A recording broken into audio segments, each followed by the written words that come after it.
Let's talk about Patrick. First of all, the younger days of Patrick Healy and what it was like for you growing up with a guy that basically was. Hey, he was the guy. I mean, everybody wanted to hear Jim Healy. At the beginning, he was on TV a lot as well. Well, I mean, right you are, and not to get Freudian right at the beginning, but I realized at a very early age that my dad was somebody special. Even in the niche of sports broadcasting, he was unique. And I realized at a very early age, I love broadcasting, I love journalism, but I didn't want to try to compete with my dad. I didn't want that kind of pressure. So I had kind of, I think the psychologists call it Freudian reaction formation. So Okay. I got as far away from sports as I could. Right. But not until after I went through a big period of being a New York Yankees fan, and Mickey Mantle was my guy. Really? Now, how did you end up being a New York Yankees fan if you're based in L.A.? I have no idea how that began. Oh my goodness, here are some flashback photos. Yeah. But yeah, I just remember my earliest memory is like back in 1961 when Madeline and Roger Maris had the great home run chase of Ruth's record. And I remember my dad used to bring back the wire printout of the home runs standings every single day during the season. And I just was mesmerized by that. That's great. How's that one for an older one? Oh my goodness. Oh, to get that hair back. No, you're good. You're looking great. You got that Jim Healy white hair going, and that was part of his trademark after a while, right? Yeah, it was funny because when my dad had white hair by the time he was 35, I knew there was no escape for me, that I would have white hair by 35 as well. Okay, so I was fortunate enough to get this CD, the Jim Healy tribute CD from 1994. I assume you have a copy of it, right, Patrick? Oh yeah, that was so wonderful. Yeah, Steve did a really great job with that. Yeah, they really did. Paul, tell everybody how you first met Jim. I know you were at LACC with me, and you got, was it a paid internship at KLAC? Yes, yes. Yeah, I was on the like the 12th man on an 11-man tennis team at LA City College, and the word came down that the KLAC was needing what was called a news assistant, but it was a paid gig. I had done some other internships at other radio stations in LA, including KDAY, working in the news department, but that was just for credit and getting experience. So when KLAC made the call to LA City College Don Martin looking for a qualified news assistant, I was the one who was picked and started there at KLAC in I think 74, maybe 73 or 74. And no, 74, and stayed there until I left to go to Spokane in 1980, eventually working my way onto the air, but still preparing news audio cuts and getting whatever sports related to material for Jim when he was at KLAC.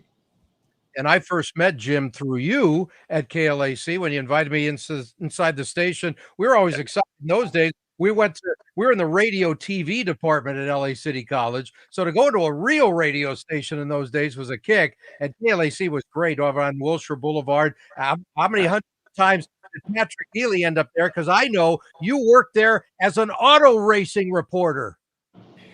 All right, if you want me to tell this weird story again. Yes, please. Yeah, I was in college studying engineering of all things. Really? And KLAC had a country music format that they just adopted. And Bill Ward, who's the GM at the time, very perceptive guy, he saw immediately that there was a big overlap in the demographics between auto racing and country music, particularly since NASCAR, which is based in the Southeast, at least back then, it's expanded since then, was so big. So Bill decided to go all in on auto racing, start a couple of weekly programs. And I was a big gearhead back then. Oh, wow. And so Here's how I've been told the story. Bill goes to my dad, who was sports director, and says, "Who do you know who knows anything about auto racing and could write a couple of shows a week for us?" And my dear father goes, "I don't know." And Bill Ward says, "Well, what about your kid? He's a big auto racing fan." And so that's how I got the gig, writing 2 shows a week, $20 a show, $40 a week. Oh, wow. And yeah, that was kind of my entree into broadcasting. Whereas, guys like you and Paul really scrambled and worked to get into the business. I lucked out just because I happened to be a car racing fan. Oh, that's great. How much did you and Paul interact at the station then, or were you not there much? Well, I was there a couple of days a week. Okay. But I would run into Paul quite often because Paul worked like 7 days a week. Yeah. And he did everything. He went out to Dodger Stadium to do interviews. He came back to the studio to edit the audio tape, which was really an art form back in those days. You did it physically with a razor blade and a cutting block. Yeah. And then there were those cart machines, and you had to spin them to get them up to speed so you wouldn't get a woo at the beginning of the sound cut. And Paul never stopped. He was going all the time. Yeah, I was also doing some stringing for the networks on the weekends, Mutual and UPI Audio, and then eventually when AP Radio came into existence in '74, I was like one of the LA correspondents, covering whatever, news, sports, you name it, and making a little extra money on the side from those networks. So I didn't mind working 7 days a week because I was doing something that I really enjoy. So here, Paul and I were at LACC, and Paul's working at KLAC, and Jim was not doing any voice tracks yet. He was doing his generic show, and here's a little taste of that without anything. So Monday night, very squarely, Cosell said, "Lindell, yes, a pitcher and a slugger." Headline, Rome, Italy. Oscar Bonavena knocked out one Oliver Rigg of the United States, 9th round tonight. Comment, does UPI have that correct? Who's Oliver Rigg? Dateline, Oakland. No voice Baseball track. athletic owner Charlie Finley told 10,000 fans in a park celebration today that Alvin Dark would be back as manager in 1975 if he wished. 10,000 people. Comment.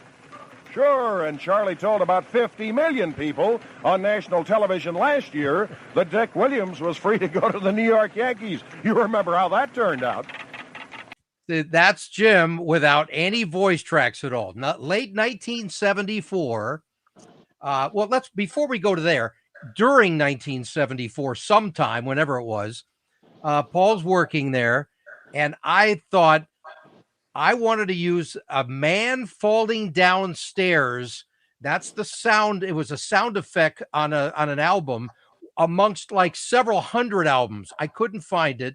My mentor in radio, Dave Hull in LA, the Hullabalooer on KRLA back in the early days, he used to play that all the time, and I wanted to get a hold of it. I couldn't find it anywhere. Paul and I looked in the libraries and everything, finally found it, and he says, "I'm going to give this to Jim. Maybe he can use it for something." And before you know it, he was playing it.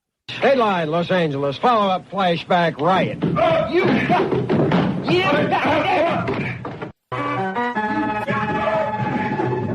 it is. That was the scene the last time the San Diego Baseball Padres came into Dodger Stadium 2.5. Okay, so that's the way he used that for anything that was a scuffle, a fight, even during a boxing match. If some guy went down hard, he would use that, and it was absolutely great. But it came down to October of 1974 when Paul and I were doing our play-by-play in the stands of every possible sporting event in town. And somehow we got involved in it was a Dodger broadcast, our own broadcast into a cassette recorder. And we're at a Dodger game, and Walter Alston is just screwing things up like I thought he always did. He's falling asleep almost literally in the dugout when his pitcher is getting hammered out there. And I'm thinking, is he ever even going to put somebody up in the bullpen? He finally gets somebody in the bullpen, and he walks out to the mound like incredibly slow. I stood up. I was so pissed off, and I said something that I think maybe a few people might remember. At the bottom line is it ended up on Healy's desk. This is 1974.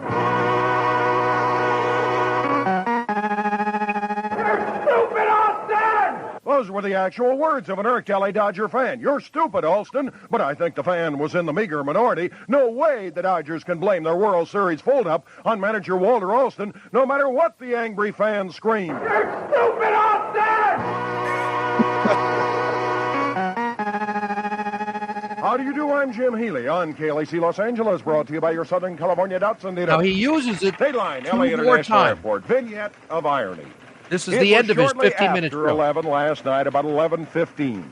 Fans clustered at the windows of the American Airlines satellite upstairs, awaiting a peek at the just-arriving L.A. Dodger plane as it taxied to the ramp.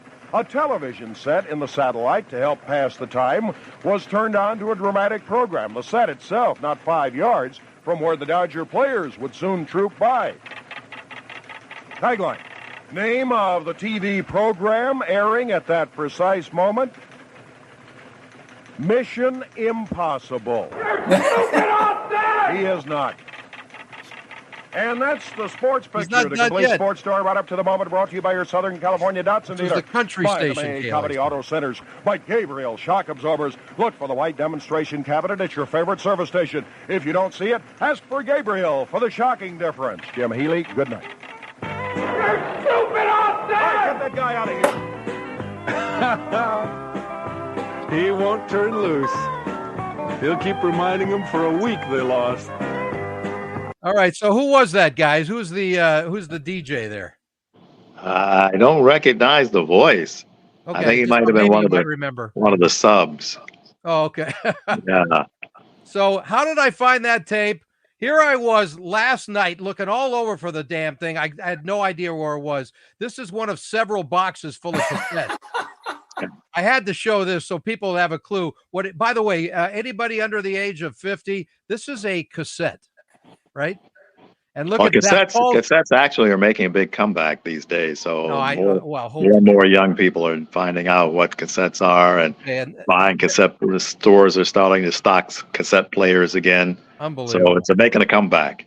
Okay, and that's your writing, Paul, right? I thought that looked familiar. Yeah, that's your writing. It just says Sobel Healy on it. And pregame, that was Paul's pregame show of the LA Kings and the Kansas City Scouts, who existed for like an hour and a half in the NHL before I did practice play-by-play. Anyway, that's a whole another story. But isn't that wild how that worked? So you got the man falling downstairs, you got the stupid Alston, and Jim didn't hardly have anything yet as far as that goes. But everybody knows Jim Healy from this guy.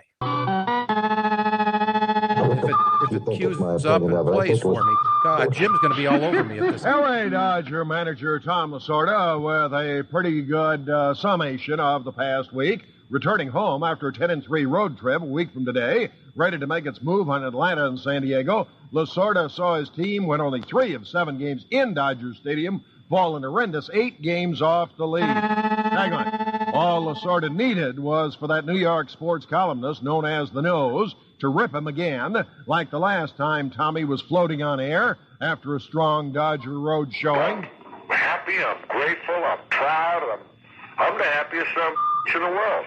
And that son of a who writes out of that Daily News, that guy they call the Nose, who says that me jumping up and down is horse you ought to let him feel like I have. Who the is that anyway?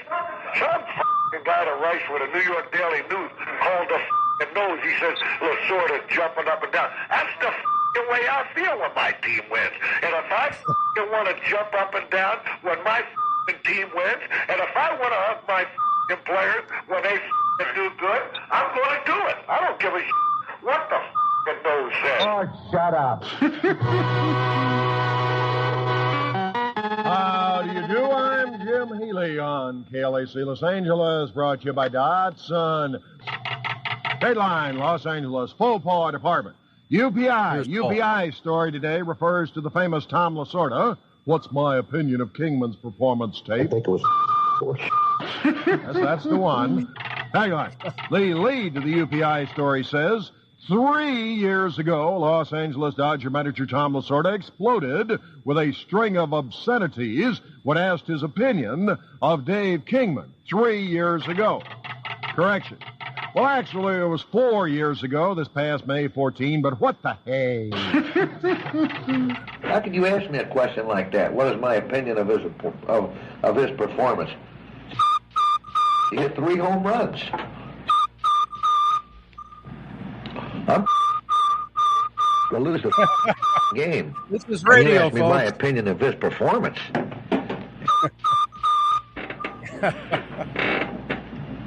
I mean, that's a tough question to ask me, isn't it? What is my opinion of his performance?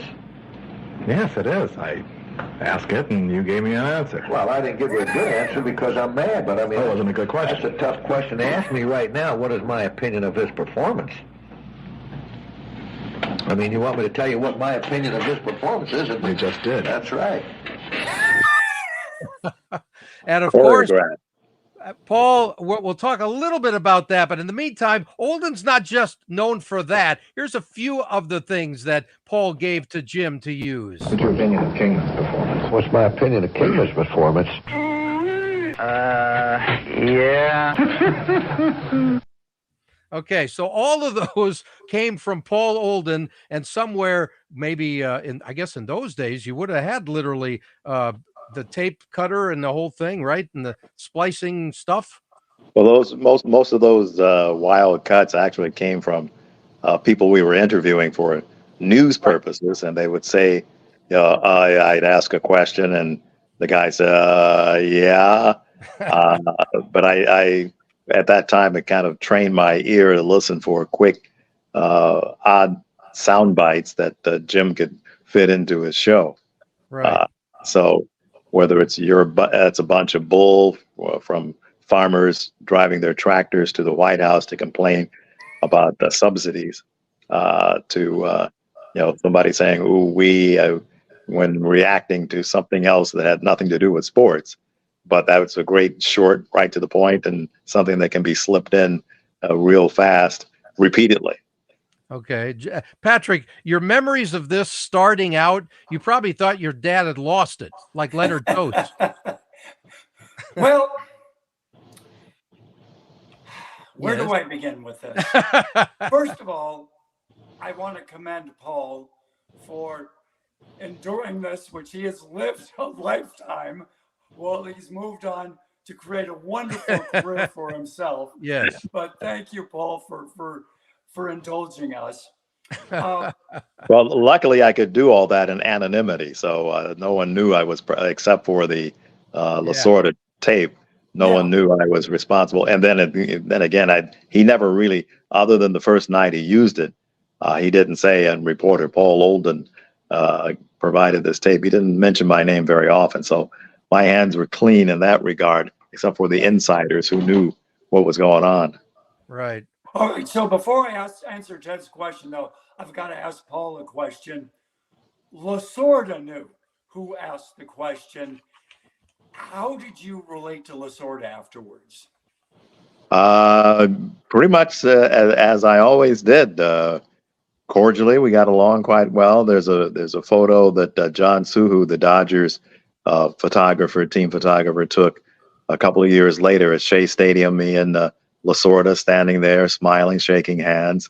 I last saw Tommy in 2004 because we opened, we meaning the Tampa Bay Rays, when I was broadcasting for the Rays, we opened against the Yankees in Japan, and Tommy was representing Major League Baseball on the trip over there. So that's when the last time I saw him, and he had been at Dodger Stadium, Yankee Stadium a few times with Michael Milken's prostate cancer group. Oh yeah. But he never came up to the booth. So we got along very well. He didn't really hold that against me very long. Initially, yes. I'm sure.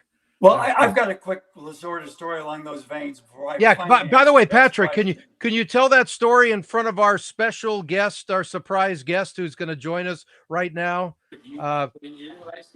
This is a gentleman by the name of Journalist Bill. Oh my goodness! And I got to take this thing off here. Hold on a second. It's covering his face. Hang on a second. There he is. Hello, Bill Dwyre, Hello, former Ted. Hello, everybody. LA Hi. Times Oh, sports my editor goodness. deluxe. Hello there. Good Bill, to it's see all so of you. wonderful of you to join us. And I must say, I feel so much guilt for retiring at age 68 every time I see another one of Bill's beautiful pieces in the Times. You just have the wonderful gift and such a unique writing style. I'm just blown away that you're cranking out such wonderful copies still. Thank you, Patrick. I'm still enjoying doing it. I can't quite walk away from it. I love to write, and things just occur to me like when the horse race Zenyatta turned 20. You know, I thought it was something to write about, and That's great. they're good at letting me do it. They either like it or they're having trouble filling the section. I don't know what it is. And Bill right now is in Wisconsin visiting family. And I talked to him yesterday. And it's great to be able to get him on here for a few minutes with you guys. Well, In fact, I'm going to test my memory. Bill, weren't you the sports editor in Milwaukee before coming to the Times? yes, I was. I Yeah. was a sports editor of the Milwaukee Journal for about 8 years before I came to the LA Times. Yes. Hey, Bill, are you going to Cooperstown in a couple of weeks? No, I'm not. I've been there actually 4 or 5 years ago when my grandson played in a tournament there. It's a beautiful little tournament for. I think he was 12 years old and he's now a freshman in college. So that was longer ago than that. But we loved it. We looked. I've been to Cooperstown a couple of times. I think Yeah. I went when Jim Murray went in Yeah. years ago, and then Nice. Ross Newhan went in, and I sent one of my assistants, Dave Morgan, who was very close to him. But Well, if he knew I was talking to you, Joe Castiglione would say hello. oh, thank you. Boston Red Sox broadcaster who's going in. I thought I don't want to take a lot of time here, but I thought you guys would enjoy. I was thinking about this when Ted called, and all the stories I have with Jim Healy, but the one that I don't think I've told a lot or memory that I've shared a lot is Please. when I it's my dog barking when I That's fine. went to interview for the job in 1981. I didn't really know where I was going, and I did the interview, and then I was going to go visit a guy named Pat Cannon out in Riverside. I'd rented a car, and I just kind of headed on the 91 freeway, I think it was. Had no idea what I was doing or where I was going, and I turned on the radio, and there was this wild voice going on and on and on. And halfway through the broadcast, Jim Healy says, and by the way, the next sports editor of the LA Times is in town. And I thought you'd like to know he's from the Milwaukee Journal, and he went on for a couple of minutes, and Wow. how the hell did he know that? And I hadn't accepted the job. In fact, at that stage, Really? I wasn't really thinking about the job. So I don't know. There were a couple of times when Jim broke a story, and I know one time it was something I was going to do. I don't remember. I think I was going to fire somebody or something. It was a very controversial thing, and I hadn't told anybody. I hadn't quite decided on it, except I told my wife. I said I'm going to fire the guy the next day. I'm pretty sure. And so before I got to it the next day, Jim Healy had it on the air, and so I've never trusted her. Did he ever tell you how he found out you were going to be the next sports editor of the Times? He had so many leaks and so many guys on the staff. I think that I walked in, did an interview. They found out who I was. The desk was buzzing with, will Bill Shirley be replaced? And and they sent it to him, and he had a good guess that I might be the one to take the job, and he hit it right on the head. I'm not sure that he had any signed documents proving that that he was right, but I remember a couple of things, but those were certainly the one. And quite frankly, I spent a lot of years doing investigative reporting and having my staff do investigative reporting, and I never told her a thing again. I never told my wife. To this day, I wouldn't tell her anything about a breaking story. Fantastic. Okay, Patrick, finish up your story about with your dad early on and how you reacted to this whole like what did he turn into here? An audio monster. Well, if there was one thing that defined Jim Healy, it was his deep-seated fear that people around him would get bored, that they would not be entertained, that they would doze off. And this was his entire life, not just when he was in broadcasting, but people would come over to the house. He'd be jumping up and running to the kitchen and getting grapes or just doing something to try to keep you engaged and entertained.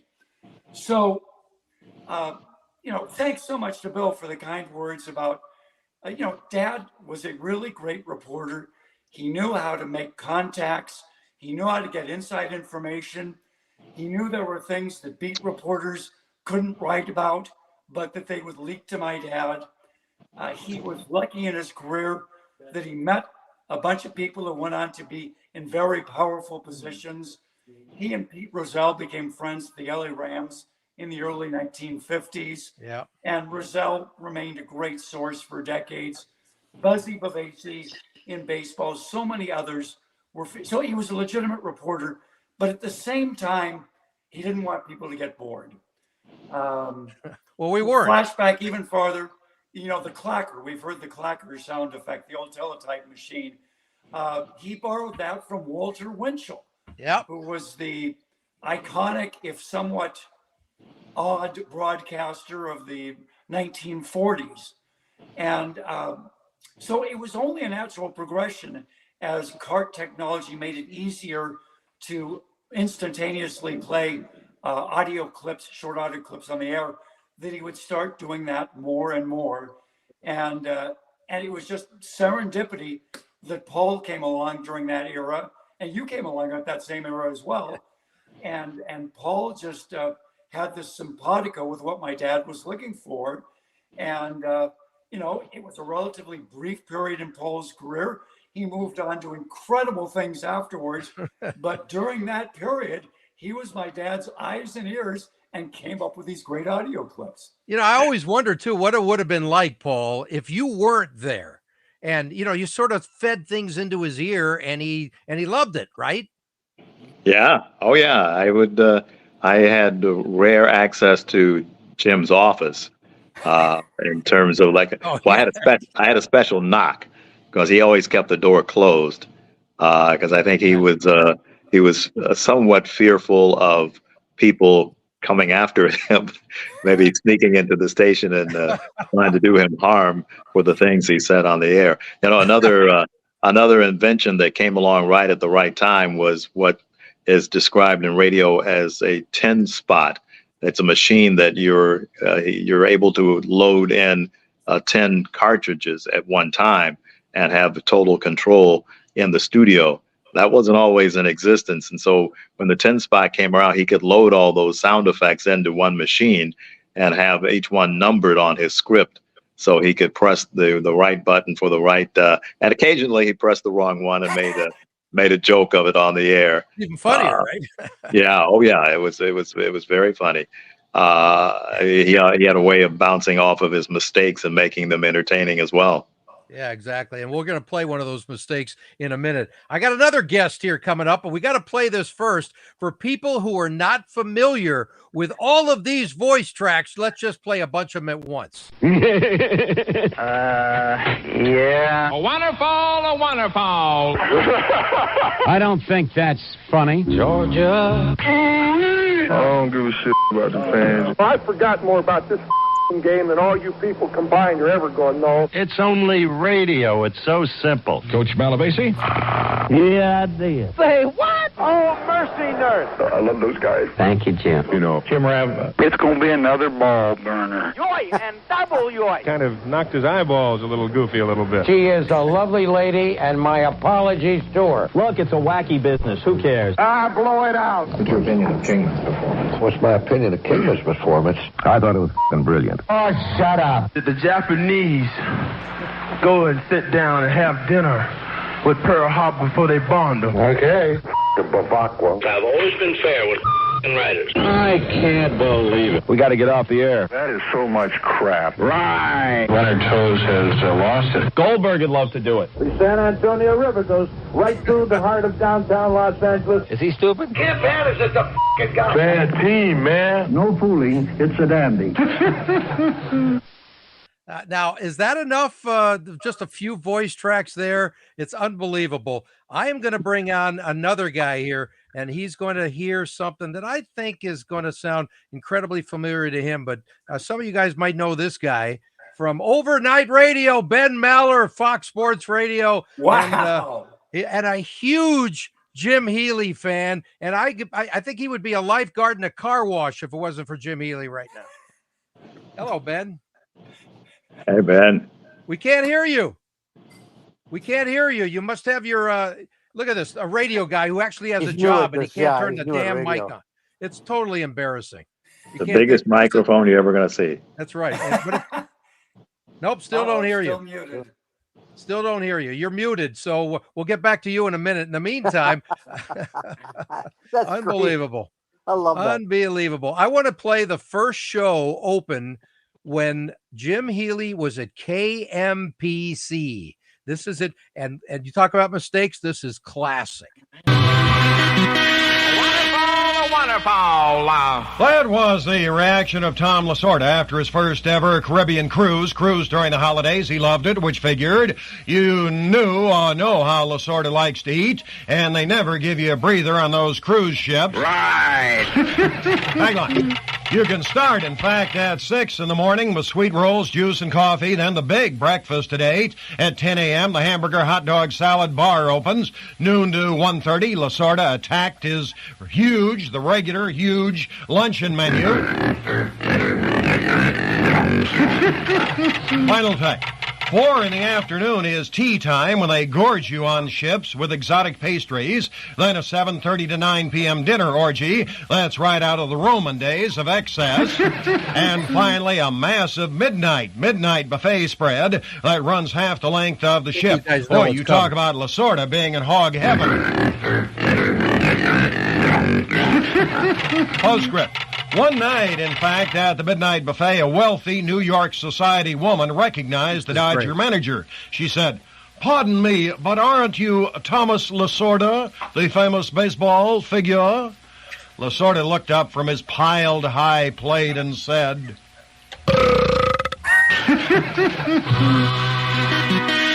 Listen to this. How do you do? I'm Jim Healy on KLAC. I knew I'd say it. You knew it, didn't you? Yeah. I knew I'd say KLAC, especially with that opening stinger way down in the mud and not what we want yet. Right, we'll get it. Should I, well, I figured, too, with the Lasorda, I might as well start off tonight with my most open material, get them used to it. Did you notice that? Yeah, I did. Say what? Well, I thought I'd start with that kind of material. First night, you might as well lay it all on the table. Right. Let me start this all over again.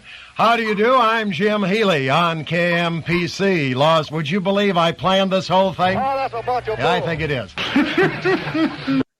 Is that great or what? That was his first show on KMPC, and he screwed it up on the open. Can you hear us now? Talk now, Maller. We still don't hear you. We can't hear you. I'm sorry. I don't know what else to do. There's nothing on. Anyway, we tried, Ben. Maybe you let's disconnect and reconnect. We'll give it another shot. In the meantime, guys, how great is that? Well, that pretty much underscores the importance of that 10-spot machine, because he was controlling he was pressing the buttons for all those entries of the sound effect of the sounders, and he worked diligently ahead of showtime, because he would pre-record his early show, his little short brief show at 4:30, and then he would get ready to do the big show.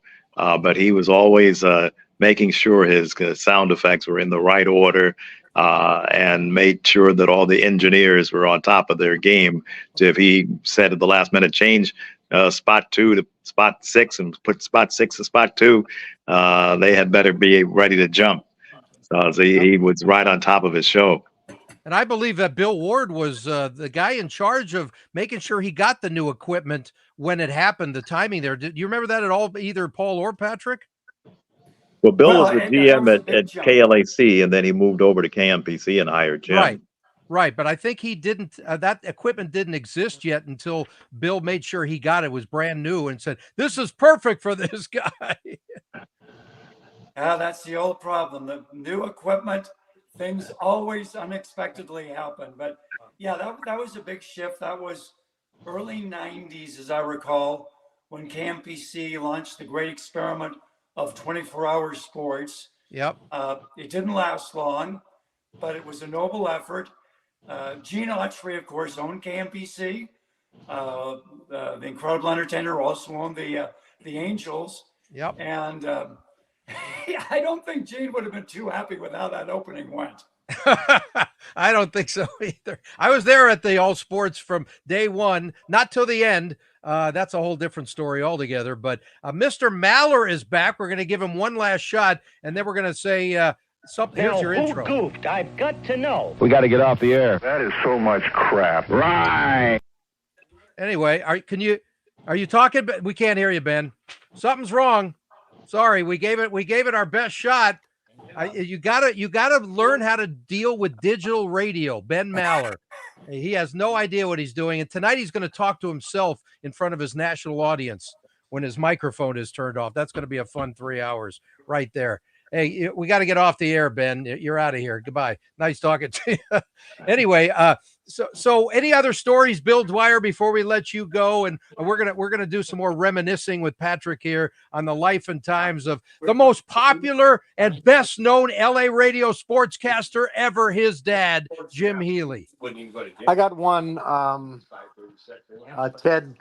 I got an assignment early on when I was sports editor at UCLA to, I don't know what it was, to run some sort of media program. And I decided that I would going to ask Jim Healy to come in and describe how he did this show. Well, I really had no idea what a mystery this was, and how before I knew it, Stu Nahan showed up, Fred Rogan showed up. It was like,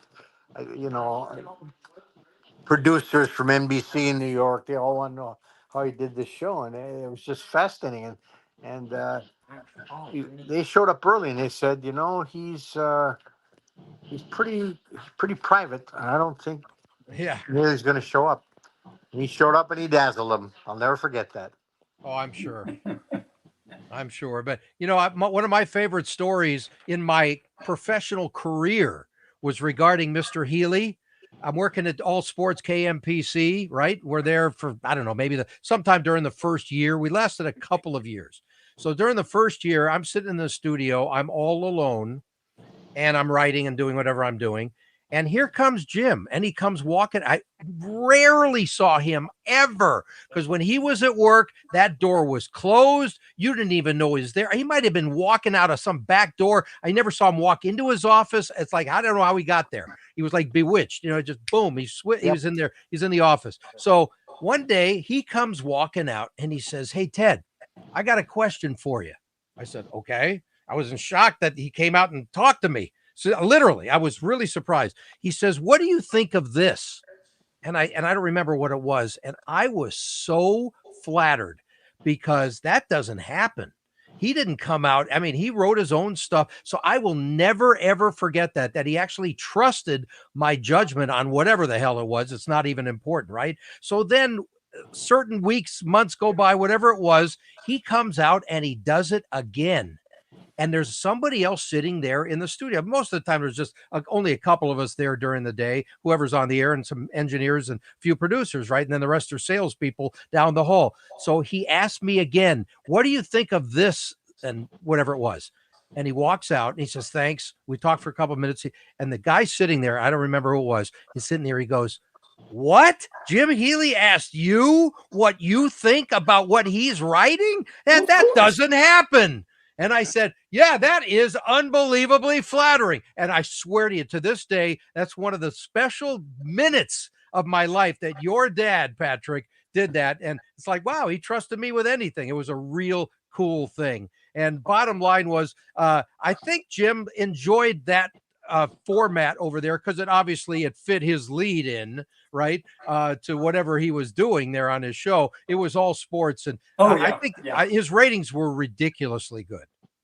Well, Ted, there's a couple of ways to look at this. One of them was he was just having a couple of bad days. Yes, exactly. What's the other way to look at it? I'm afraid to ask. The other way is that he really meant it, that he was needing your expertise. I think I'd rule for the first. Yeah, okay. I'm taking the second. I don't care what you say. Hey, Bill, we appreciate you joining us. Anything else you want to add to these guys? No, I'm just glad you're doing it because keeping Jim Healy and his memory alive is important. We used to run stories on anniversaries. Patrick remembers that, and I don't know if you called up anybody in the LA Times sports staff now and said, what about a story on Jim Healy? They'd say, who? Totally. Yeah. Totally. So anyway, thanks for inviting me, and I'm good to see all you guys. Good to see you again, Patrick. It's been a long time. It has. And Bill, thank you for your writing and the retrospectives you do and putting history in context. And, just with the passing of Willie Mays a couple of weeks ago, just your vision just is so appreciated. Appreciate it. Thank you. See you guys later. All right, Bill. Have a great day. Thank you for joining us. All right. And I'm sure you remember that article too, right, Patrick? I mean, that was huge. Everybody wanted, to this day, people have all the Healyisms just memorized and they talk about them all the time. Oh my goodness. Isn't that great? Yeah. And it was one of Bill's trademark beautiful pieces that he just has such a good sense of human beings and what motivates them and what is their essence. And he cuts right to the heart of the matter. Yeah, you know what Bill would say about that, right? That is so much crap. Anyway, bottom line is that we're going to play a few more Healy cuts that's going to enhance this day. I want to talk about what it was like growing up with Jim Healy as your dad, Patrick. Some stories. I know your dad was very, very influential in so many ways. We're talking going back to like the 40s, right? He started writing for the Citizen News in the late 40s after college, and then had that tremendous break of meeting Bob Kelly, the play-by-play announcer for the Rams, who came out from Cleveland, and Kelly did a nightly 15-minute show on KMPC. He needed a writer to put it together for him, and so that was really my dad's entree into broadcasting. Yep. And I know, Paul, you were a fan of Bob Kelly's to a point as well, even though he died when we were young. But I remember you telling me stories about how influential he was in LA radio. Yes. Well, I knew his son better than Paraquat Kelly, as he was known, at KMET, who purposefully tried to, as Patrick alluded to earlier, wanted to kind of steer away from being involved in sports because of his father's tremendous legacy there. It was a great time to be in LA, coming up as any kind of sports writer or broadcaster, because remember, all the radio stations in town had to have a staff of newscasters, and each one did an extended sports show every night. Every station had its 15-minute sports roundup. So it was a great time to listen to, especially someone who had all the contacts that he started developing when he was at UCLA. Kelly's show, written by Jim, was probably the forerunner of what he then began to do in the Walter Winchell style. Right. And what about at home? What was he like as a father? Was he a disciplinarian, or you got away with murder? He was kind of a product of his generation, that the generation that grew up during the Depression and came of age during World War II and the post-war years. My mom pretty much ran the show, and he let her run the show. And I want to mention my mom, who was wonderful. She was she was a journalist as well. She was the editor of the Daily Bruin for a semester during World War II. And as was the trend in those days, she gave up her career to become a full-time mom. And nice. I've always wondered what kind of reporting she could have done. She wanted to work overseas, but she gave that up to be a stay-at-home mom, and I'll always appreciate that and feel a little guilty that she made that sacrifice. Right. So tell us about what it was like being a UCLA family, because that was just a huge part of your lives, all of you. Well, a lot of it was just shtick on my dad's part, because he knew people enjoyed the needling of USC. There was nothing deep. There was no deep-seated animosity there, but he just saw there was a great opportunity for kidding USC.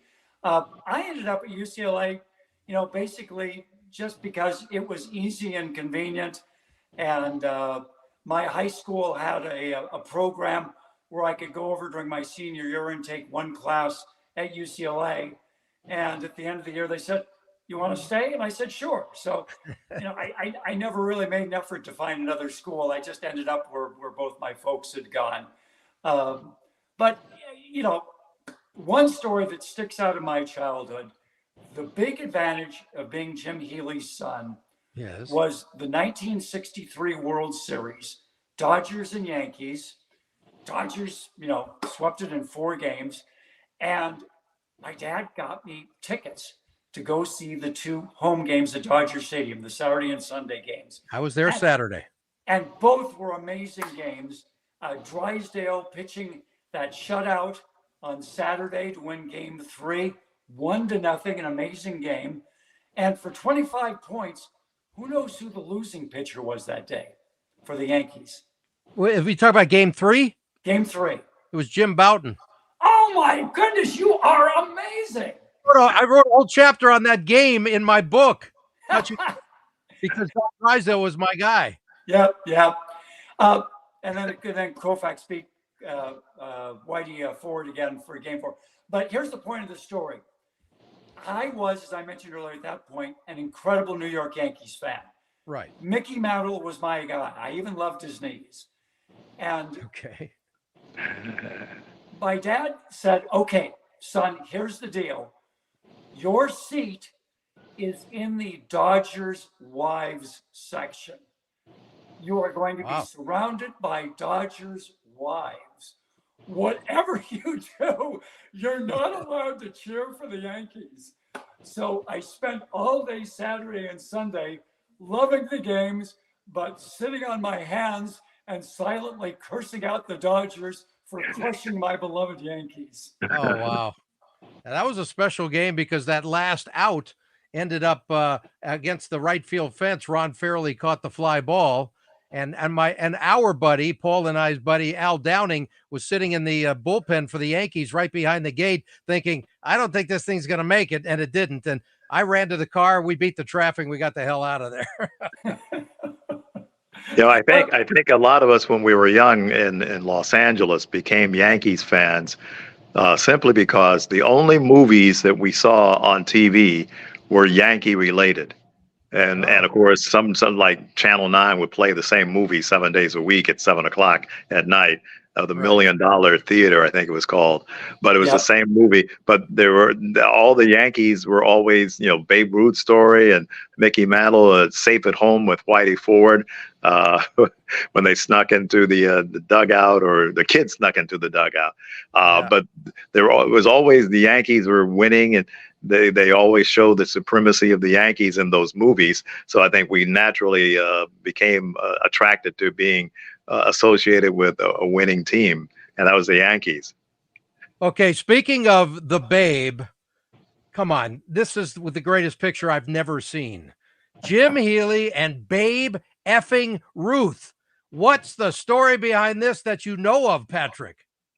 I asked my dad about this, and my dad was one, he loved to put gag captions beneath photos. Okay. I don't know if you can read the gag caption below this. It's kind of small print. It says Healy amazes Ruth with tales of diamond exploits. That's all I can see. Yeah. So after World War II, it was a thing in LA. There were a bunch of men's softball leagues. Everybody played softball in the 40s, and they were sponsored by work. And my dad was working at Technicolor then, and Technicolor had the team, and my dad was the pitcher for the Technicolor softball team. So anyway, so in this gag caption, my dad is amazing Ruth with tales of diamond exploits. Ruth's admiration for Healy is reflected in his admiring gaze. I mean, it's hilarious. Babe Ruth is looking at my dad in this picture, not vice versa. Exactly. I love it. And Well, so, he knew it was about to come, of course. Of course. And so the closing quote in the caption is, Healy says he thinks Ruth was a very good ball player. And wow, that's unbelievable. I got a feeling that Jim would have something for that if he was on the air, right? That is so much crap. But That is so much. it is kind of poignant, though, because this picture was taken in 1948, literally months before Ruth passed. Wow. I'm curious what he was doing in LA, traveling at that time. You could see he was not very healthy. No, he'd lost so much weight by then. Yeah. But yeah. But he was Babe Ruth. I guess he was still going everywhere as long as he could, right? Yeah. Unbelievable. Okay, and what about, we're going to go early days here. There's Muhammad Ali and Bill Shoemaker. I mean, your dad was everywhere, and let's face it, he was the face of boxing and horse racing around here too for quite a while. So yeah, horse racing was my dad's, guilty pleasure. He loved horse racing. He loved going to the track, and he became quite close to Bill Shoemaker. They were very good friends. Muhammad Ali, the picture at the top, was taken in 1962 when Ali was still Cassius Clay, when he was a rising fighter, and he was putting on weight. Remember, he was a light heavy at the Rome Olympics in 1960, and he came to Los Angeles for a fight at the sports arena with Archie Moore, the former light heavyweight champion, who was, I think, in his early 50s by then. Moore was amazing. Yeah. And so my dad did this half-hour television special called The Great Debate with Archie Moore and Muhammad Ali, then Cassius Clay on either side of him. My dad was wearing the zebra shirt, and they had this debate, this one-upsmanship contest, dissing the other guy. Great. And it was fabulous entertainment. Oh, that is fantastic. And I've got a surprise picture for you, if I could find it here in my group of stuff with your dad and Muhammad Ali. There it is. I got it. Here it is. Watch this one. Have you ever seen that? Yeah, that's it. Right after the Archie Moore fight. Exactly.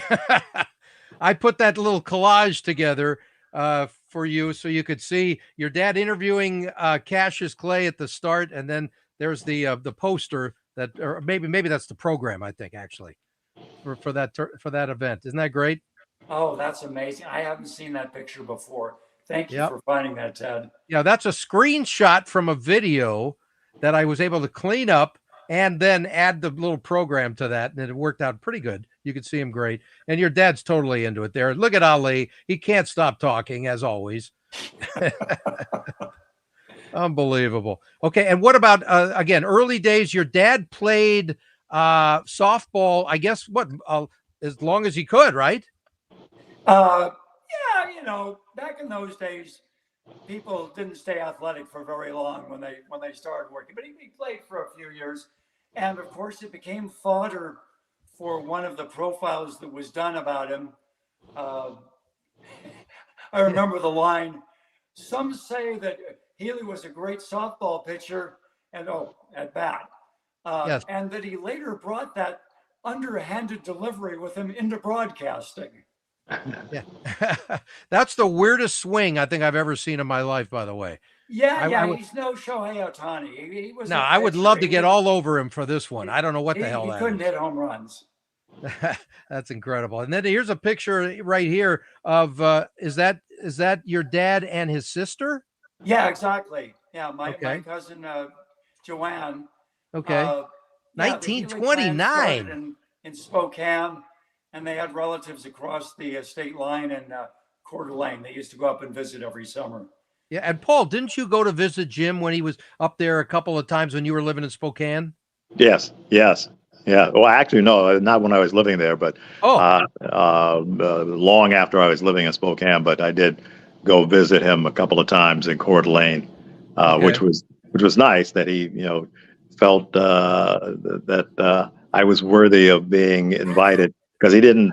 I don't imagine he had too many people visited him up there at Coeur d'Alene, because that was his getaway. And the connection to Spokane was only like 22 miles away from Coeur d'Alene. Yeah. But a world of difference in between the two places, though.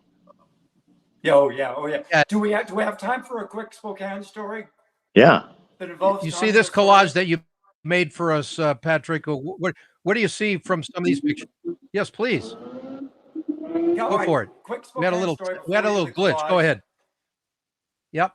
We heard earlier from Paul how Tommy Lasorda forgave him asking that impudent question.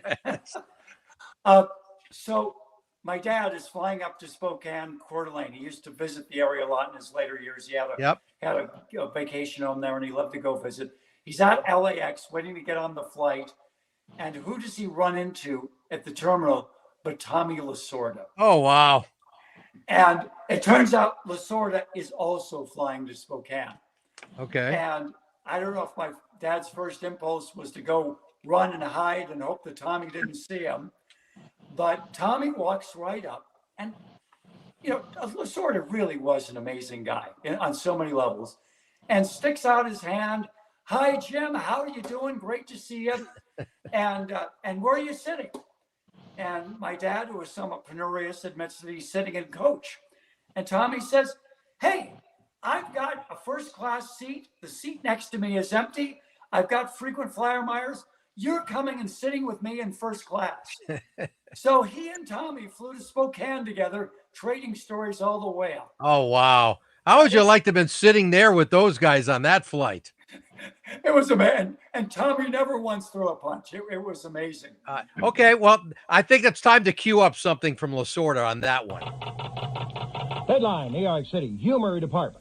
L.A. Dodger manager Tom Lasorda gets the tagline spot in Sports Illustrated for his one-liner about the way teams today worry about injuries. Lasorda says, we have 5 trainers, 4 doctors, and 3 therapists.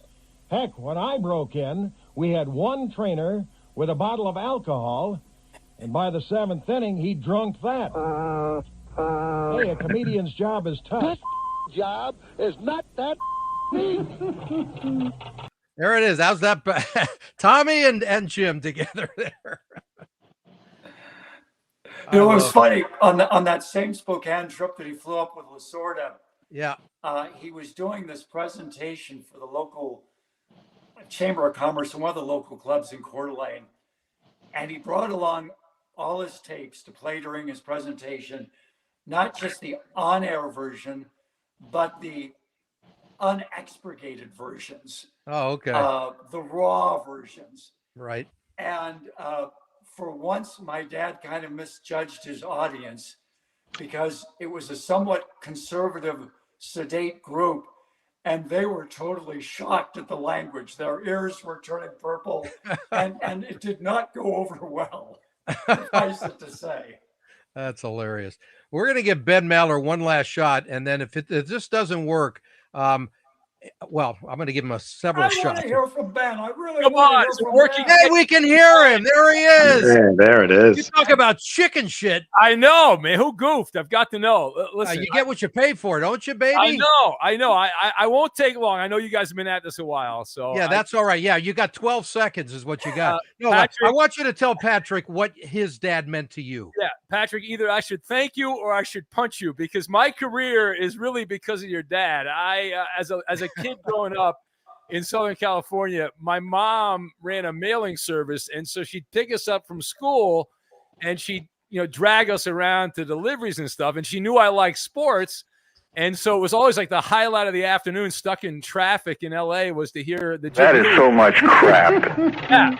No, I loved it, and I knew right then. I didn't really know what I wanted to do when I was a kid. I was like, when I heard Jim Healy and all those sound bites, I was like, man, I want to be just like that guy. I want to be on the radio someday. Yeah, but you're not just like that guy. Well, no, I'm not. I mean, no, Exactly. he's a legend. I'm not, but no. I mean, your dad was just humongous. In fact, I wanted to show you before I forget. I sent this to Ted, please. But Please. a listener. You might already have this, Patrick, but this is a listener sent me this when I first started in LA radio. It's a Jim Healy souvenir ashtray. I'm going to hold this up. Oh, yeah. I don't think I've ever seen that. I didn't even know this was a thing, but a listener brought this by. It's got all the non-smoke, so you don't ruin the damn tray. Yeah, no, I don't. It's got all a lot of the catchphrases there and all that. I was like, that's like the most prized souvenir that I have from the Jim Healy show. But no, he was great. I love it. And the way, and I heard you talking about, I heard a little bit, Patrick, about how Jim was able to do that without the modern technology. I mean, imagine if he did the show like these days with all the bells and whistles that we have. So it was just great. I loved it. In fact, when I started out, I started as a teenager. I used to bust. Remember, Ted? I'd always ask about Jim Healy stories. Tell me about Jim Healy. I was like, yes. Even to this day, you still do. I still what harass do you remember? him. Of course. Still harass him for stories about Jim Healy. Yeah, I did. Say what? And you'll be happy to know I'll quote one of the sound bites from the show. I mean, Paul might have come up with there from Lortas or something like that. And inevitably, there'll still be people that'll send me messages like, hey, I love the Healy show, and they're listening and whatnot. So it's cool. And when I started, I was 19 when I got into radio, and I was out at the Dodger games all the time. Lortas was still managing the team. And every time I was around Tommy, I thought of the sound bites. But then the other thing, when I was in the press room, dining room, the press dining room, and I first met Stu Nahan, and he was eating in the press room. Yeah, Silvertip Stew. So I immediately thought of the Jim Healy soundbite was Silvertip Stew and the freeloaders update, and he'd give the menu at the different events around Southern California. I used to get on Stu's case all the time because he always had to put not extra olives on his salad, like enough that it actually touched the ceiling. It was unbelievable. Yeah. And like, Stu, is that enough olives for like 16 lifetimes? What the hell are you doing? Well, yeah, he was eating. Funny, the first time I met him, he was eating a plate of olives because I guess the doctor had told him to eat olives or something. So he was just eating nothing. Oh, but maybe olives. That's what it was. Okay. Yeah, I think he had some kind unbelievable. But unbelievable. No, I love this show. I feel like this show's for me. I'm sorry my mic screwed up. Bad job by me, but here we are. Yeah, very bad job by you and your history. By the way, there's Silvertip Stew. There he is. And I guess, didn't they work together for a while, Patrick, on TV? It was Channel 7? Oh, indeed. Stu and my dad were really close friends during the 50s. They did a number of projects together. Not during the 70s, but during the 50s. The 50s and into the 60s. And, okay. My dad's rolling over in his grave with my telling the story, but they had a falling out. Yes, in the late obviously. 1960s, when my dad was doing the sports on the news at KABC every night, and they had a change of management, change of staff, and they brought in Stu to be the new sports guy. Oh, okay. And it put a strain in the relationship that I think in the later years finally recovered, but. Flash forward to 1984, when I started it in the news department at Channel 4, and Stu was doing the sports at Channel 4. And I'd met Stu before over the years, but he came up to me and he shook my hand and he was so gracious. And, he says, Patrick, it doesn't matter that your dad and I have had a difference. Oh, nice. I'm here for you. And I was really, really overwhelmed by that. Right. Paul, how much did you get to know Jim away from everything? Because you visited him a few times up in Coeur d'Alene, but did you guys like hang out together at all, like at the track or something? Or? No. Jim was not a hangout type guy. No. Okay. Look at Patrick's face. I think that's pretty obvious. Yeah. Every once in a while, when we were at the racetrack, we kind of look around to see if we could see him. But like at Dodger Stadium, he had his seats, but we didn't know when he was going to be there. Oh yeah, I vaguely remember that. Because we used to say about all these sportscasters in town, we never see them at the games, but they're on TV or radio criticizing the manager. But Jim made it to the games every once in a while. That big long Cadillac, I remember him driving. But he really didn't make a big scene when he was there. He wasn't in the press restaurant. He wasn't grabbing food with the rest of us. But he did go to many of the games. Well, we got to go to 1992 for one of the special nights in the history of the Healy family. And guess who was there that night? Oh my goodness. How's that one? Is that a great shot there? That's when Jim Healy got his star in the Hollywood Walk of Fame, and we were all there. That was just an unbelievable day. I'll never forget that day for two reasons. First of all, it was huge for the Healy family. And then towards the end, we got a call. You got to get your ass down to the forum because it's a Magic Johnson HIV news conference and the world's coming to an end. And it's like, you talk about chicken shit to take that thing off the front page. That is not fair, but that's life, guys. That's the news business. It was funny. You looked around one moment at the reception, and 10 seconds later, everybody was gone. The room just evacuated immediately.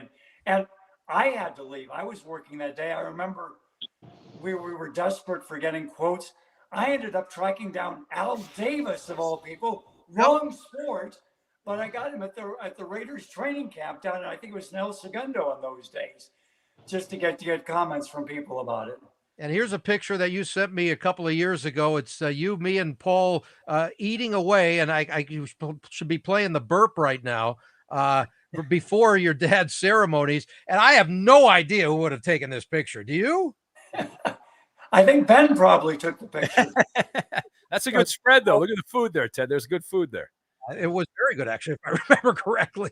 But it was an unbelievable day. And there's Milton Berle making your dad laugh. That's great.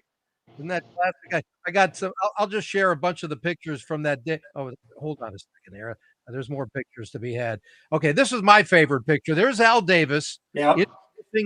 Your dad with the mayor of Hollywood, right? What? Yeah. I can't think of Johnny Grant. Johnny Grant. Thank you. I feel bad. I forgot his name. Johnny Grant. And look who's between Johnny Grant's arm and the podium. That's me in the background. Yeah, hey, there you are. I'm just watching the ceremonies. It's like when I saw that, it's like, how the hell did I get into that stupid picture? I don't belong. Which one doesn't belong in the picture? Story, right? Cut it out. But anyway, so that was a ton of fun, and I think that was what did you say? Everybody, like most of the press, had to leave like maybe at least a half hour early. Was that what it was?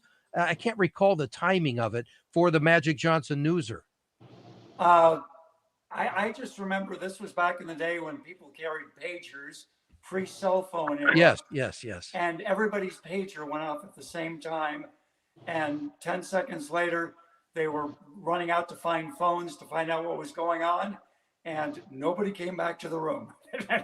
They all headed out into the field. Yeah, that's right. I did have a pager, come to think of it. And Joe McDonald walked over, who, by the way, was one of the major contributors to your dad's show on a regular basis, along with our buddy Jimmy Pells. Those two were huge. And that Say What was our other friend, Rick Reese. Rick's got to get credit, too, when he was at KLAC, and he worked with me for a long time at KFWB. And Rick was – do you remember Rick, Patrick?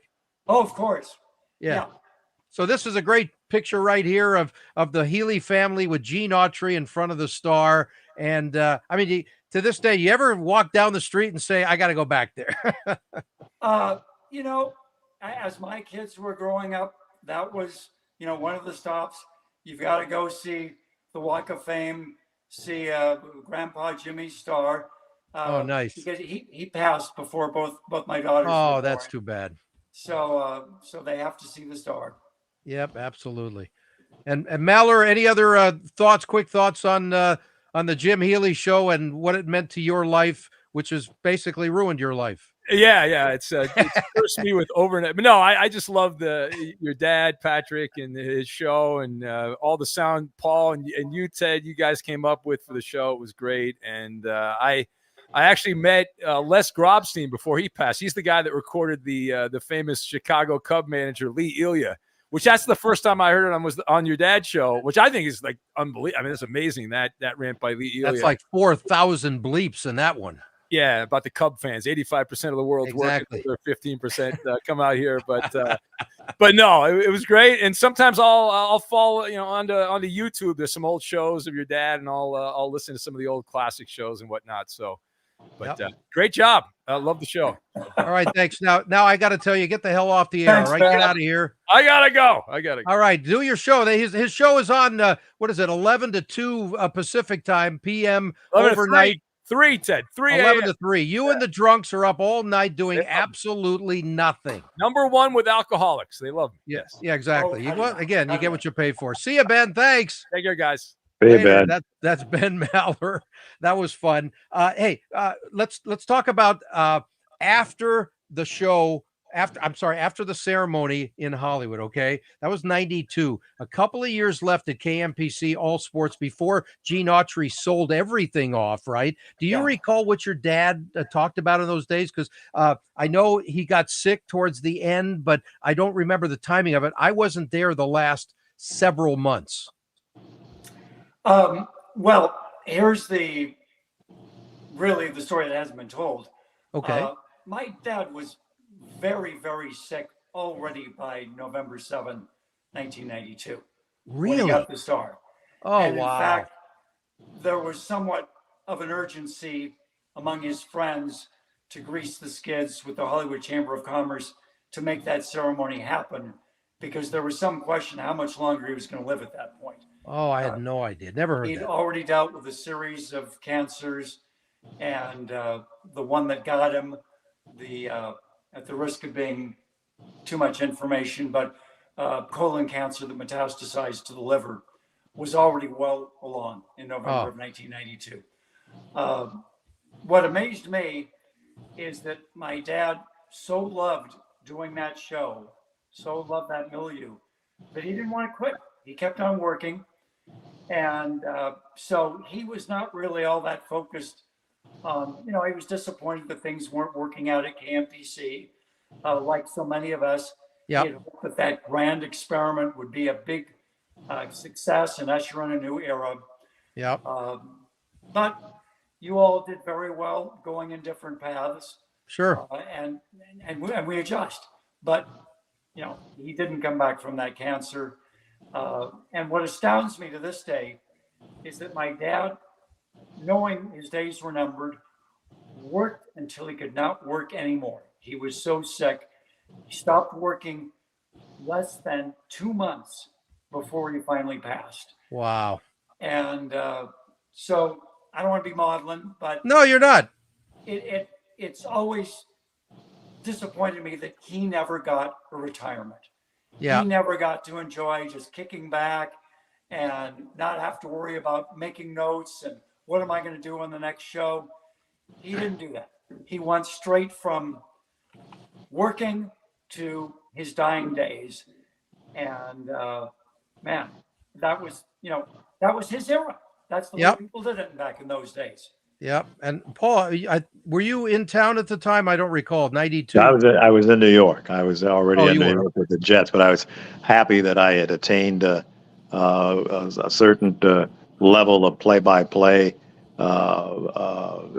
acumen that he was able to, with pride on the air, say, "Oh, Paul Olden used to be here at KMPC now, or at KLAC.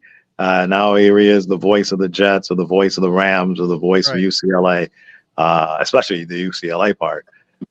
So I was happy that I was able to reach that level while he still could acknowledge and support me, like I helped with his early years with the beginning of the sound effects that really put him into the stratosphere. Because everybody in town made it an appointment listening to make sure at 5:30 that their radios were tuned to Jim Healy show. You know, doctors and lawyers and actors and you name it, who's who in town had to listen to that show. And I think he took a source of pride out of that as well, that he had everybody's ear in Los Angeles for first 15 minutes, and then the show was expanded to 30 minutes. And that's a lot of material to fill, but he managed to do it.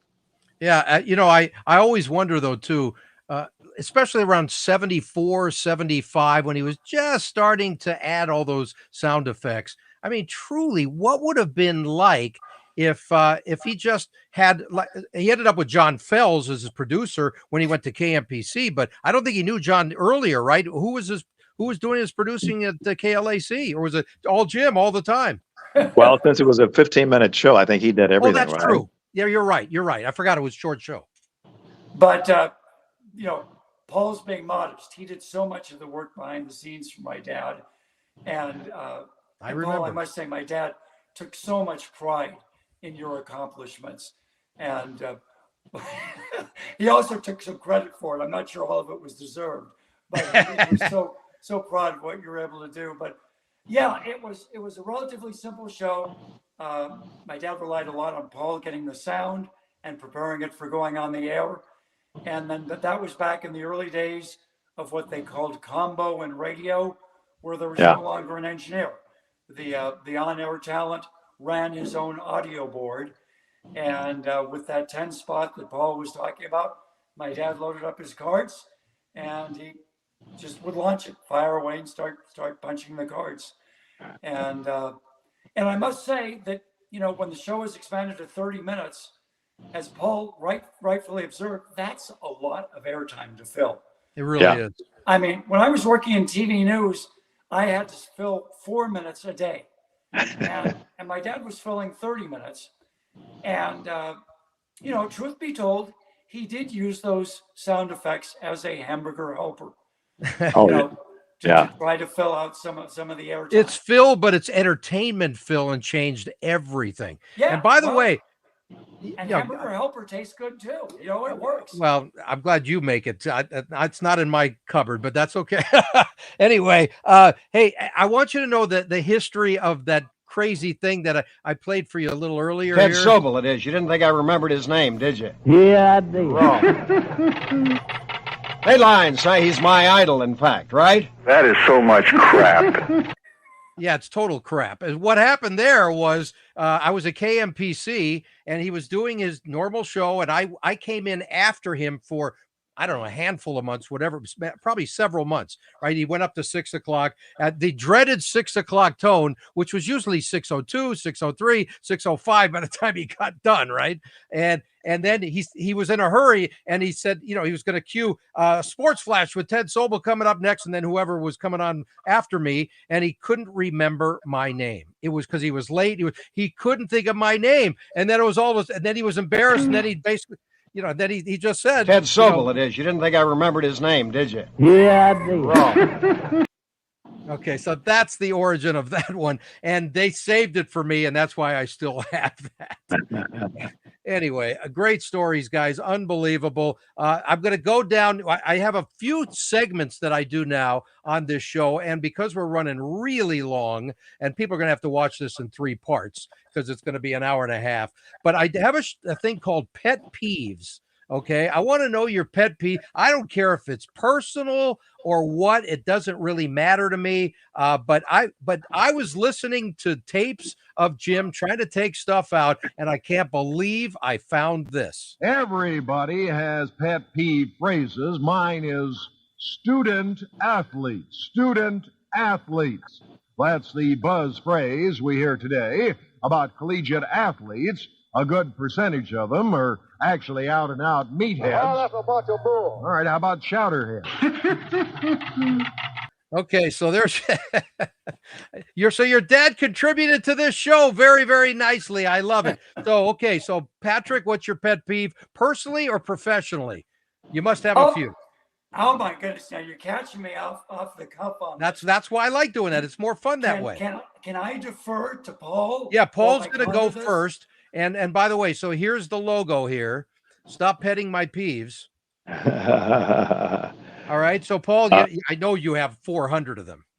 Well, the most notable one in media, in print, and on the air is the use of the term "moving forward."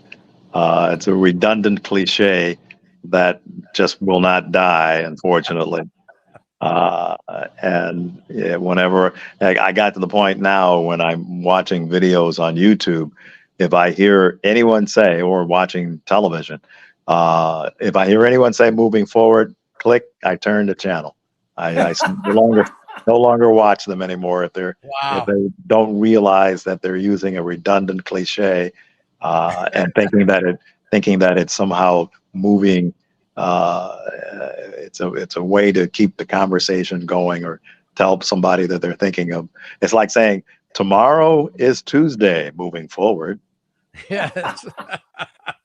Oh, yeah, I know you have dozens and dozens of those. What about you, Patrick? When was that taken, Paul? Huh? When was that picture taken? Oh, probably 3 or 4 years ago.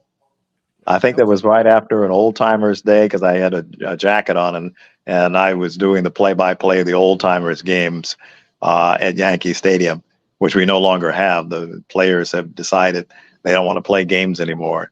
So it's not like the old days where we had mentioned the Old Timers come out and then get introduced and then play a 2-inning game. We don't do that anymore, unfortunately. Yeah, Mickey and Whitey, all of the idols of Patrick Healy they stopped doing that when they got old, and then now I guess they don't have the legends that are still around anymore, mostly. Yeah. Well, Derek Jeter doesn't want to play a game that might expose him as not having his skills that he had when he was playing. Yeah. And a lot of the other guys, Bernie Williams had shoulder replacement surgery recently, and a lot of the guys already have injuries from playing golf or just getting older, and they don't want to play games anymore. Yeah. Okay, Patrick, pet peeves. I know you must have some professional. Enough. All right. Well, I'll rattle off a couple, and then that last topic is a third pet peeve. Oh, okay. Number one, I'm tired. I got tired of standing out in the rain during storm watch.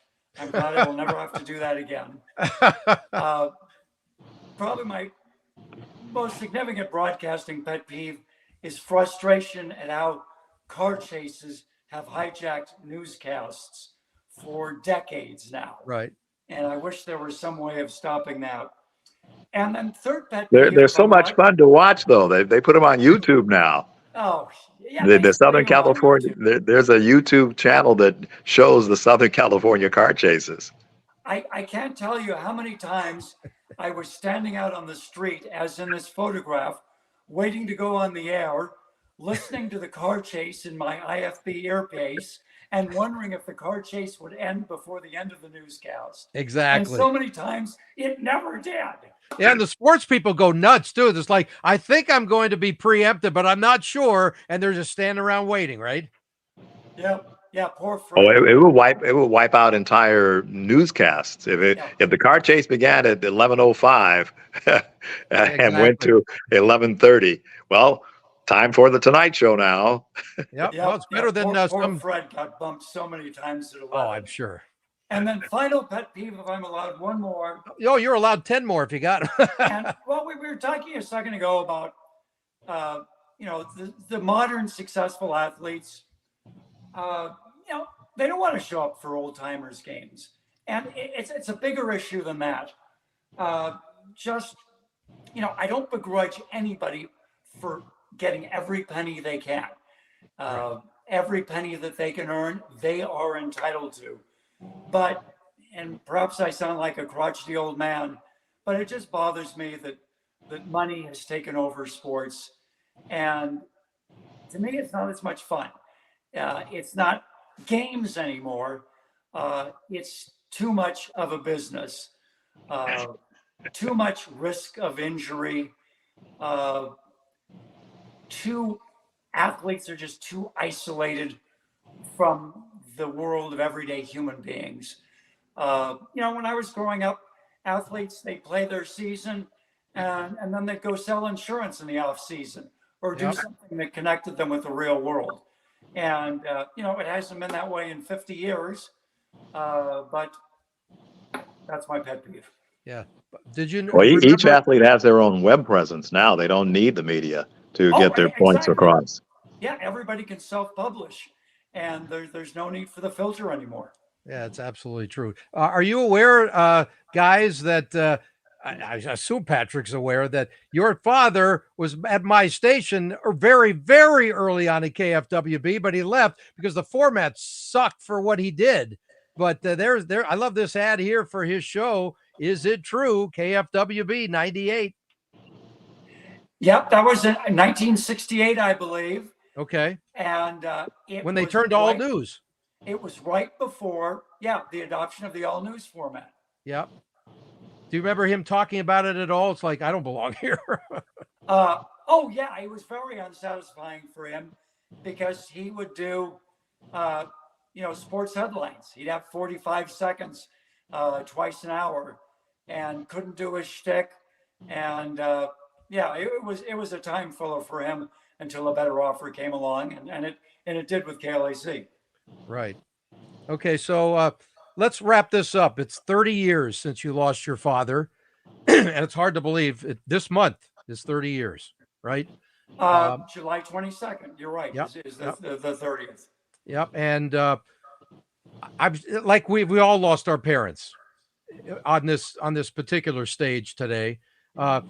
What are your thoughts when you think about your parents most of all? Just in daily doings that you miss the most about them?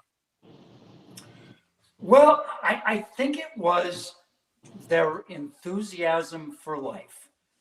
That life should be fun. You should get excited about it.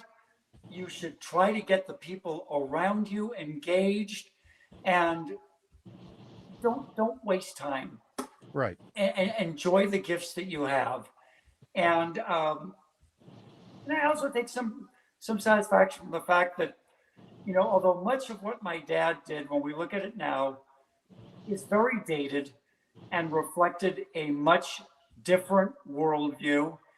And I must say, as the father of two daughters, it was a very chauvinistic point of view. Totally. that I cringe a bit when I go back and listen to some of his stuff. I edited some stuff out because of that, because I thought it was not necessarily appropriate to even go back to that, because that's the way it was then. Yeah. But I like to think that as flawed as it was in its way, it was also an inspiration for later generations of broadcasters to, take the next step forward. And I like to think that you two guys are prime examples of that. People who took some inspiration from Jim Healy and then used your own talents, your own viewpoint, your own abilities to build your own careers and bring sports to a public that never changes. People still love sports. Right. I think it was the timing of Paul and I at LACC before Jim started doing his shtick.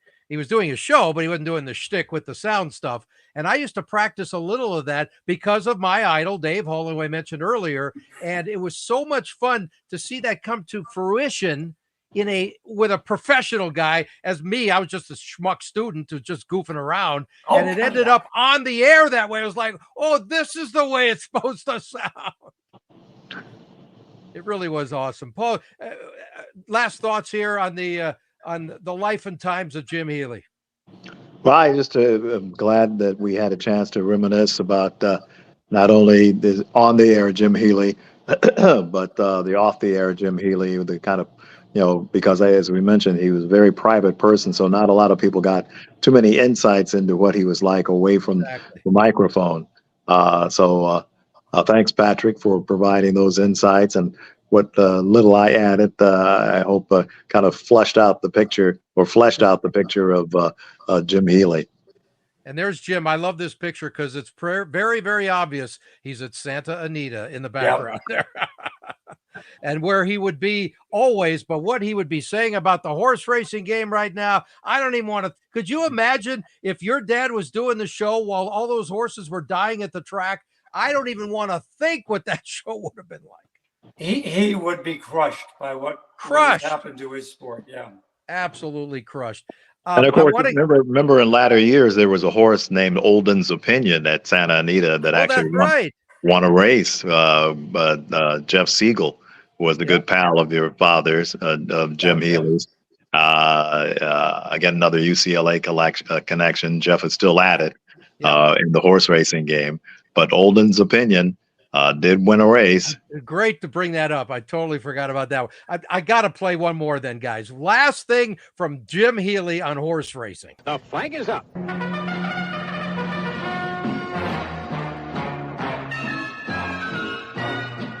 I got the horse right here. The name is Paul Revere. And here's the guy that says if the weather's clear. Oh, I've known him for years and years. We lived a couple blocks away, and his wife, Pat, and my wife, Willie, were very good friends. And my two daughters used to play with their son, Peaker, who is Patrick Healy and doing a great job on television now. And Healy and I and Henry Slate, the three of us got into horse racing.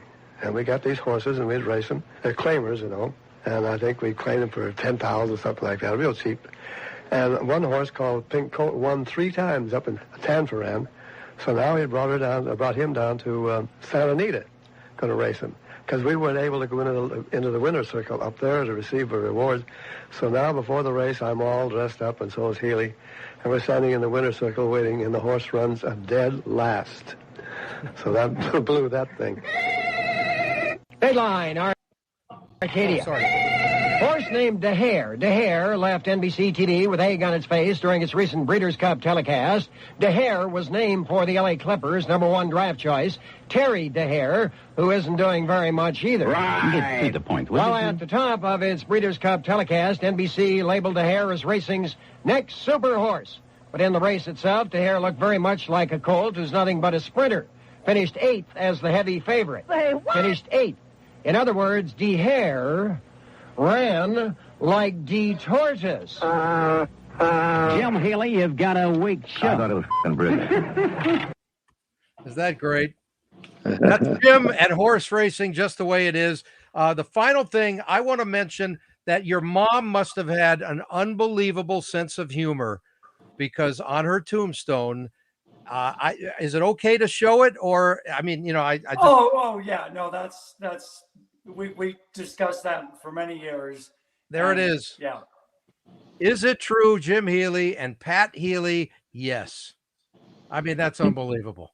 It makes me totally tear up. What can I say? Yeah, and that was, of course, the real secret behind. Is it true that phrase that he used so often? Yep. And it always was true. Exactly. Yeah. And Patrick Healy, you're a true great son and a great sport for doing this. I always wanted to do this show even before I did podcasts, and to be able to do it on the 30th anniversary of saying goodbye to your father, this makes it incredibly special. And Olden, you're such a big part of this. This is perfect. What can I say?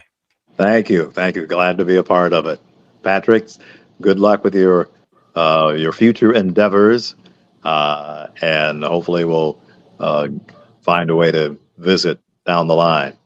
Well, funny you should mention that, Paul, because one of my unfulfilled ambitions in life is to see a game at Yankee Stadium.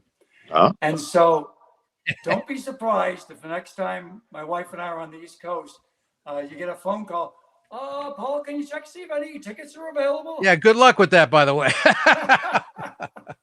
Well, I have a ticket allowance, so that shouldn't be any problem. That's great.